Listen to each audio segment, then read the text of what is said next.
ఓం సాయిరామ్. సాయి భక్తులందరికీ నమస్కారం అండి. సాయిబాబా దయ వల్ల అందరూ ఇక్కడ సుఖంగా, సంతోషంగా ఎప్పుడు కూడా అష్టైశ్వర్య, ఆరోగ్య, అభివృద్ధితో ఉండాలని చెప్పి బాబాగారి తరపున నేను కూడా మనస్ఫూర్తిగా కోరుకుంటూ ఈరోజు ఈ వీడియో అనేది మొదలు పెడుతున్నానండి.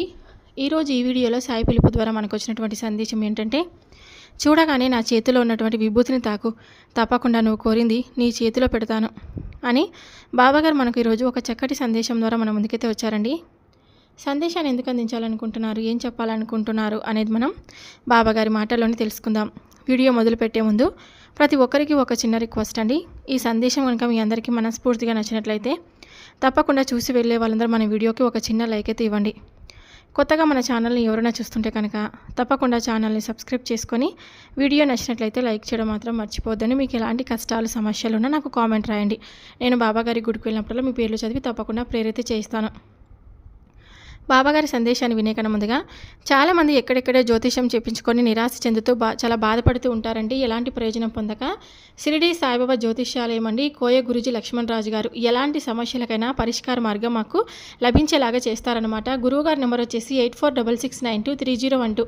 మీకు ఎలాంటి సమస్యలు ఉన్నా సరే, అంటే మీ జీవితంలో మీరు ఎలాంటి సమస్యలను ఎదుర్కొంటున్నా, అంటే భార్యాభర్తల మధ్య సమస్యలు కావచ్చు, ప్రేమ సమస్యలు, కుటుంబ సమస్యలు, వ్యాపారంలో నష్టం రావడం, మనశ్శాంతి లేకపోవడం, నరదిష్టి, సంతాన సమస్యలు, పెళ్లి కుదరకపోవడం, ఉద్యోగం రాకపోవడం, వాస్తు ఇంటి సమస్యలు, విదేశీ ప్రయాణం, ధనం నిలకడలేకపోవడం, మీ జీవితంలో ఎటువంటి సమస్యలకైనా తప్పకుండా గురువుగారి దగ్గర పరిష్కార మార్గం లభిస్తుందండి. ఇక్కడ స్క్రీన్ పైన నెంబర్ కనిపిస్తుంది కదా, ఈ నెంబర్కు ఫోన్ చేయండి. ఫోన్ చేసి మీ సమస్యలని చెప్పుకోండి. మీ సమస్యలకు తగినటువంటి పరిష్కారం కొన్ని పూజలు కానీ, పరిహార రూపంలో కానీ మనకు తప్పకుండా గురువుగారు మన సమస్యలన్నిటికీ పరిష్కార మార్గం ఇస్తారండి. చాలా నమ్మకమైనటువంటి గురువుగారు. మీకు సమస్యలు ఉంటే తప్పకుండా కాంటాక్ట్ అవ్వండి, మీకంతా కూడా మంచి జరుగుతుంది. ఇప్పుడు బాబాగారి సందేశాన్ని విందామా మరి. చూడగానే నా చేతిలో ఉన్నటువంటి ఈ విభూతిని తాకు, తప్పకుండా నువ్వు కోరింది నీ చేతిలో పెడతాను. అలాగే నీ మనసుకు గాయమైంది నాకెప్పుడో తెలుసు. నేను చెప్పే మాటను పూర్తిగా వింటావా? ఈ సాయి నీ కోసం ఒక శుభవార్తను తీసుకొని వచ్చాడు. నీ మనసును ప్రశాంతంగా ఉంచుకో. నేను చెప్పేటువంటి సందేశంలో ఉన్నటువంటి పరమార్థం ఏమిటో తప్పకుండా నువ్వు విను.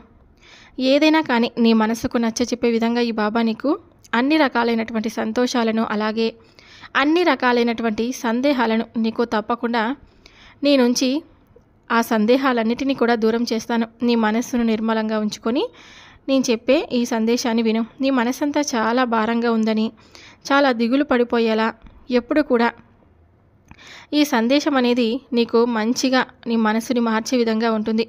మరి పూర్తిగా ఈ సాయి మాటలను వింటావా? నిజమే, నువ్వు వింటున్నది నిజమే. ఈ బాబా మాటలు ఎప్పుడైతే నీవు పరిపూర్ణంగా వింటావో, వాటిని పాటిస్తావో, ఆ క్షణం నుండి నీ జీవితం అంతా బంగారుమయంగా ఉంటుంది.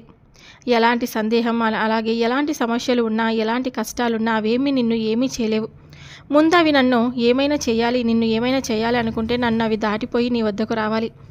ఈ బాబా నీకు అడ్డు నిలుస్తాడు. నీ కష్టాల, సమస్యలకు నీకు ఎలాంటి హాని కలగకుండా నిరంతరం కంటికి రెప్పలా నీకు ఈ సాయి తండ్రి ఎల్లవేళలా నిన్ను రక్షిస్తూ ఉంటున్నాడు. కాబట్టి ఈరోజు నీవు ఇన్ని కష్టాలను, సమస్యలను ఎదుర్కొని మరీ పోరాడగలుగుతూ వాటి నుండి నివారించబడుతూ జాగ్రత్తగా నిలుచుకొని ఉన్నావు అంటే అందుకు కారణం నీ సాయి యొక్క ప్రోద్బలం. నీవు నమ్మినా నమ్మకపోయినా నీ వెన్నంటే ఉండు ప్రతి క్షణం నిన్ను కంటికి రెప్పలా కాపాడుతూ వస్తున్నాను. నీకు ఏది అవసరమో, ఏది అవసరం కాదో ఈ సాయికి బాగా తెలుసు. కాబట్టి నీ జీవితానికి తప్పకుండా అవసరమైనది నేను అందివ్వకుండా అయితే ఉండను.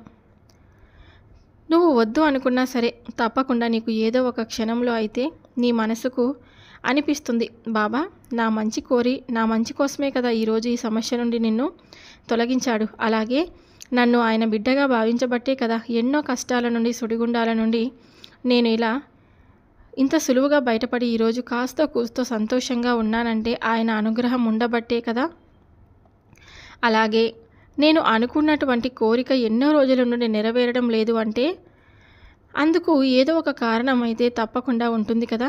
లేదంటే నా బాబా నేను సంతోషంగా ఉంటే చూడడా, నేను సంతోషంగా ఉంటేనే కదా ఆయన కూడా సంతోషంగా ఉంటాడు.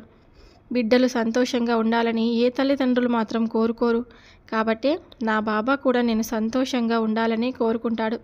నాకు ఆయన ఏది ఇచ్చినా సరే నా మంచి కోసం ఆలోచించి మాత్రమే ఇస్తాడు. ఒకవేళ అది నాకు ఇవ్వలేదు అంటే అది నాకు తగినది కాదని, లేదంటే ముందు రోజుల్లో ముందు ముందు జీవితంలో దానివల్ల నాకు ఏదైనా కానీ భారీ నష్టం కలుగుతుందని ఆయన నాకు ముందుగానే తెలియచేసినాడు కాబట్టి దాన్ని దూరం చేస్తాడు. దానివల్ల నాకు ఏది తెలియకపోవచ్చు, కానీ మూర్ఖంగా నాకు అది జరగడం లేదు, నా సమస్యకు అసలు పరిష్కారం లభించడం లేదు, నా కోరిక తీరడం లేదని కొన్నిసార్లు కోపంతో నా బాబాను కూడా ద్వేషిస్తూ ఉన్నాను. సర్వాంతర్యామి అయినటువంటి నా తండ్రికి నా గురించి పూర్తిగా తెలుసు. అయినప్పటికీ నేను ఎందుకు ఇంత ఆందోళన చెందుతాను? ఎందుకు నా సమస్యల నుండి నేను పారిపోవాలని అనుకుంటున్నాను? ఎందుకు నా కోరిక తీరడం లేదని నా బాబాను దుష్పలాడుతూ ఉంటున్నాను? ఆయనపై నమ్మకాన్ని పూర్తిగా విడిచిపెడుతున్నాను. రాను రాను నా యొక్క అయోమయమైనటువంటి ఈ పరిస్థితికి కారణం ఏమిటి? నా ఆలోచన విధానం ఎందుకు ఈ విధంగా ఉంటుంది అనుకుంటూ నీ మనసులో 1,00,000 ప్రశ్నలు ఎదురవుతూ ఉన్నాయి. వాటన్నిటికీ సమాధానంగా ఈ బాబా నీకు కొన్ని విషయాలు చెప్పబోతున్నాడు. నీ గురించి, నీ సమస్యల గురించి, నీ కోరికల గురించి ఎవరు నిర్లక్ష్యంగా ఉన్నా సరే, ఈ సాయి ఎప్పుడూ నిర్లక్ష్యంగా ఉండడని నీకు ఎన్నోసార్లు నేను చెప్పాను కదా. నేను ఎల్లప్పుడూ నీ సమస్యల గురించి, నీకు కావాల్సిన దాని గురించి ఆలోచిస్తూ ఉంటాను. ఎల్లప్పుడూ, ఎందుకంటే అది నా కర్తవ్యం. నా బిడ్డలు సంతోషంగా ఉండాలని నేను ఎప్పుడు కూడా కోరుకుంటూ ఉంటాను. నిన్ను ఆ సమస్యల నుండి ఏ విధంగా బయటకు తీసుకురావాలనేదే నా ఆలోచన. నీకు ఉన్న నిరాశ మొత్తం తొలగిస్తాను. నువ్వు ఏదైనా సాధించగలవు అని నేను అనే ధైర్యాన్ని నీకు కల్పిస్తాను. దిగులు పడవద్దు. ఊహించనటువంటి సంఘటనతో నీకున్నటువంటి కొన్ని సంకోచాలన్నీ పటాపంచలవుతాయి. ఈ సాయిపై ఉన్నటువంటి అపనమ్మకాలు, అపోహలన్నీ దూరం అయ్యేలా నీకు మంచి వరాన్ని అనుగ్రహిస్తాను. అలాగే నువ్వు ఆశ్చర్యానికి లోనయ్యేలాగా కొన్ని సంఘటనలు జరుగుతాయి. నిన్ను బాధపెట్టి, నీ మనసుకు గాయం చేసి నీవు వద్దు అని అనుకుని కొందరు వెళ్ళిపోయారు కదా, వారి గురించి మాత్రం ఎప్పుడూ ఆలోచించనే వద్దు. నువ్వేమిటో, నీ మనసేమిటో నాకు బాగా తెలుసు. నీ మనసు బంగారం. నేనెన్నో రకాలుగా మాటలతో అలాగే వారి ప్రవర్తనతో బాధించారు. అన్నీ సహించావు, ఓర్పుగా భరించావు. ఈ సమాజంలో ఒంటరిగా బ్రతికేలాగా అసలు జీవితం ఇంకా ఎన్ని గుణపాఠాలు నేర్పుతుందో తెలియక అయోమయంలో నిండిపోయావు. నేను నీకు తోడుగా ఉన్నానుగా. ఇక నీకెందుకు భయం? ఎవరో నిన్ను మోసం చేసినా నీ బాబా ఎప్పుడూ నిన్ను వదులుకోడు. అలాగే నిన్ను మోసం చేయనటువంటి ఏకైక వ్యక్తి ఈ బాబానే. నిన్ను మోసం చేయడం అనేది నేను మోసం చేసుకోవడమే అవుతుంది. నీకు నేను ముందే తెలియజేసేలా ఎన్నో సూచనలు అందించాను. కానీ నీకప్పుడు ఈ బాబా మాటలు అర్థం కాలేదు. బాబా ఎందుకు ఇలా చేస్తున్నాడు అనేది ఎప్పుడూ ఆలోచించనే లేదు. నువ్వు నాకు కావాల్సింది నాకు ఇవ్వడం లేదు అని మాత్రమే ఆలోచించావు తప్ప, నాకు ఆయన ఎందుకు ఇవ్వడం లేదు, దాని వెనక ఉన్నటువంటి పరమార్థం ఏమిటో దాగి ఉంది కదా అని ఎందుకు ఆలోచించలేకపోతున్నావు? అర్థం చేసుకునే ప్రయత్నం కూడా నువ్వు ఎప్పుడూ చేయలేదు. కానీ ఈరోజు నిన్ను విడిచిపెట్టిన వారి స్వభావం పూర్తిగా తెలిసిన తర్వాత, బాబా ముందే నీకు ఏం జరుగుతుందో తెలిసి కూడా ఎందుకు తండ్రి నా జీవితాన్ని ప్రశ్నార్థకంగా మిగిలించావు అంటూ ఇప్పుడు ప్రశ్నిస్తావా? నీకు వెంటనే కొన్ని అడగగానే నేను ఇవ్వలేను. కొందరికి ఇస్తాను. ఇవ్వనప్పుడు కొంత ఆలస్యం జరుగుతున్నప్పుడు ఎదుటివారి పూర్తి స్వభావం గురించి అవ్వచ్చు, లేదంటే ముందు నీకు జరగబోయేటువంటి లాభ నష్టాల గురించి నీకు తెలియపరిచే విధంగా నేను ఎన్నో సూచనలను నీకు అందించే విధంగా నేను పరితపిస్తూ ఉంటాను. అప్పుడు నేను మీకు అసలు అర్థం కానులే. ఎందుకంటే మీరు మాయలో చిక్కుకొని ఉంటారు. ఇప్పుడు మరోసారి చెప్తున్నాను. నిన్ను బాధపెట్టి నీ మనసుకు గాయం చేసిన వారి గురించి ఆలోచించి నిరాశకు గురి అవుతూ తిరిగి వారిని ఎలా బాధ పెట్టాలా అనే ప్రయత్నాలు మాత్రం మానుకో. నీకు చెడు చేసినంత మాత్రాన నువ్వు కూడా వారికి చెడు చేయనవసరమే లేదుగా. వాళ్ళు చెడిపోయారు కాబట్టి కొలనులో ఉన్నటువంటి నీటి ప్రశాంతతను రాయి కేవలం కొన్ని క్షణాలు తాత్కాలికంగా చెడగొట్టవచ్చు, కానీ కాసేపటికి ఆ నీరు తేరుకొని స్వేచ్ఛగా నిర్మలంగా ఉంటుంది. అదేవిధంగా ఆ రాయి అడుగునే పడిపోతుంది. ఒకటి కోల్పోయావంటే ముందు అంతకన్నా విలువైనది నీకు రాసిపెట్టి ఉంచుతాడు. ఈ బాబా ఆలస్యం జరిగితే దాని అర్థం ముందుకు నీకు ఇంకా ఏదో ఒక మంచి జరుగుతుంది అని నువ్వు అర్థం చేసుకో. ఆలస్యం అవుతుందని నిరాశను విడిచిపెట్టు. కొన్ని రోజులు బాధ బందీ చేసి నీ ముందున్నటువంటి కర్తవ్యంపై దృష్టి నిలుపు. ఈ జీవితమే ఒక పెద్ద ఆట లాంటిది. నీ ముఖం మీద చిరునవ్వుతో ధైర్యంగా ఆ ఆటను గెలవడానికి ప్రయత్నించు. జరిగిన దాని గురించి ఇక మర్చిపో. నీకు ఏదైనా మంచే జరిగిందని తెలుసుకో. ఇక నీ జీవితం ఏమీ అంధకారంగా మారిపోలేదు. నువ్వే మార్చుకునేటువంటి పరిస్థితిని తెచ్చుకుంటున్నావు. నీకు జరిగిందంతా సరే, ఇక ఒక అనుభవాన్ని ఇచ్చింది కదా, నువ్వు అడిగిన వాటిని బాబా ఇస్తాడు. కానీ అవి నీకు సరైనదా కాదా, స్వచ్ఛమైందా లేదా అని మాత్రమే చూస్తాడు. అది నీకు సరైనదే అయితే, నీకు మేలు చేసేదే అయితే ఈ ప్రకృతితో పాటు ఈ సాయి కూడా సహకరిస్తాడు. ఇక భయపడవద్దు. నీకు తోడుగా ఈ పెన్నిది కొండంత అండగా నీ సాయిని ఉన్నాను. నీ గతం గురించి పూర్తిగా నువ్వు మర్చిపో. అదంతా నాకు తెలుసుగా. కానీ అదే జరగకపోతే నువ్వు ఎప్పటికీ అలాగే వారి వలన ప్రతి క్షణం మోసపోతూనే ఉంటావు. వారి వలన బాధపడుతూనే ఉంటావు. నిన్ను నువ్వు తెలుసుకోలేవు. ఎప్పటికీ మంచిగా కొత్త మార్గాన్ని పొంది ఉండేదానివి. ఇప్పుడు ఒక నూతన జీవితంలో అడుగు పెట్టావుగా. ఇక నీ జీవితం అంతా కూడా మారిపోయింది. నిన్ను ఇలా చూస్తుంటే నిజంగా నాకు చాలా బాధగా ఉంది. కాబట్టి ఈ సాయి మాటలను వినైనా సరే ధైర్యంగా ఉంటావని ఈ సందేశాన్ని నీకు తెలియపరుస్తున్నాను. నీకు గతం గురించి మెరుగైనటువంటి నమ్మకమైనటువంటి ఆనందాన్ని ఇచ్చే జీవితాన్ని ప్రసాదిస్తాడు. ఇక నమ్ము. ఇక ముగిసిపోయింది. ఇంతటితో నా జీవితం, వారితోనే నా జీవితం ఇలా ఎప్పుడు అనుకోవద్దు. ముందు ముందు నీ జీవితాన్ని ఎంత అందంగా ఉండేలా ఈ బాబా చేస్తాడో నువ్వే చూస్తావు కదా. నీ అందమైన జీవితాన్ని కొందరు పాడు చేసే విధంగా నిన్ను మాటలతో, వారి చేష్టలతో బాధిస్తూ, వారి స్వభావాన్ని చూపించి నిన్ను ఒంటరిగా విడిచిపెట్టిన వారి గురించి ఆలోచిస్తూ నీ అందమైన జీవితాన్ని ముగించేస్తావా? నువ్వు చూడని జీవితాన్ని, పొందని ప్రేమను, అనురాగాన్ని, నమ్మకాన్ని కల్పించే బంధాన్ని తప్పకుండా కల్పిస్తానుగా. ఏ అద్భుతం జరుగుతుందో నువ్వే ఓర్పుగా చూస్తూ ఉండు. అందుకు నేనేం చమత్కారాలను చెయ్యను. నిన్ను ఒక్కటే చేయమంటాను. నీ మనసుకు ప్రశాంతంగా ఉండే పనులు చేస్తూ జరిగిన దాని గురించి ఆలోచించొద్దని అంటున్నాను. సంతోషంగా ఎప్పుడు కూడా నువ్వు నీ జీవితాన్ని గడుపుతావని ఎప్పుడు కూడా ఈ బాబా ఎన్నో రకాలైనటువంటి సందేశాల ద్వారా నీకు తెలియపరుస్తూ ఉన్నాడు. ఎప్పుడు కూడా అలా ఏడుస్తూ కూర్చుంటావా? చెప్పు. నిరాశని గొప్పది చేసినటువంటి నిన్ను ఇలా నిలబెట్టలేదు. గుర్తుంచుకో. ముందు నీలో నిండుకుపోయినటువంటి నిరాశ, నిస్పృహ వీటన్నిటిని కూడా బయటకు పంపించేయి. ఆ తర్వాత నీ మెదడంతా కూడా ప్రశాంతంగా ఉంటుంది. మంచి ఆలోచనలు చేస్తుంది. ముందుగా దేనిపైన కూడా ఎక్కువగా నిరాశ అనేది చూపొద్దు. ముందు అసలు నువ్వు చేసేటువంటి పనిపైన దృష్టిని సారించు. ఆ తర్వాతే కదా జీవితంలోకి వచ్చేటువంటి విజయం నీకు పరిచయం అవుతుంది. జీవితంలో అసలు సాధ్యం కానటువంటి ప్రయాణం ఏమిటో తెలుసా? అసలు ప్రారంభించినటువంటి పనే ప్రతి ఒక్కరికి కూడా అసాధ్యంగా కనిపిస్తుంది. అంతే తప్ప ఇలా ప్రతిసారి ఏ పని మొదలు పెట్టినా కూడా మొదలు పెట్టకుండానే ఆ పని అసలు విజయం అవుతుందో లేదో, లేదంటే నాకు సరైనదో కాదో అని నీలో నీవే అన్ని ప్రశ్నలు రేకెత్తించుకుంటూ జరుగుతుందా లేదా అని ఇలా నీలో నీవే మదన పడిపోతూ కూర్చుంటే ఎప్పుడు కూడా ఆ విజయం అనేది నీకు వరించదు కదా. ఇంకా స్థైర్యం కూడా నిండుకోదు. అందుకే చెప్తూ ఉంటాను, దేనిపైనా కానీ ఆశను పెంచుకోండి, ఎక్కువగా నిరాశను చూపకండి అని. ఏదైనా కానీ వస్తువైనా లేదా నువ్వు చేసేటువంటి పనైనా సరే ఆశగా చేయాలి. అలాగే మనకు విజయం అనేది వరించాలి అనేటువంటి మక్కువతోనో ఎదురు చూడాలి తప్ప అందులో నేను అపజయం పాలవుతానేమో, అది నాకు అసలు సరిపోదేమో ఇలా అనుకుంటూ కూర్చుంటే ఎక్కడైతే నువ్వు ఆగిపోతావో అక్కడే నీవు ఇక కదలకుండా ఆగిపోగలవు. బలహీనులు మాత్రమే ఎప్పుడు కూడా ఇలా ఆలోచనలో మునిగి ఉంటారు. కేవలం బలవంతులు మాత్రమే జరగబోయే దాని గురించి ఎప్పుడు కూడా ఆలోచిస్తూ ఉంటారు. ఆ పట్టించుకోకుండా ఏది జరిగినా కూడా మన జీవితంలో అది మంచిదైనా చెడైనా సరే మనకు ఒక గుణపాఠంలా మారుతుంది.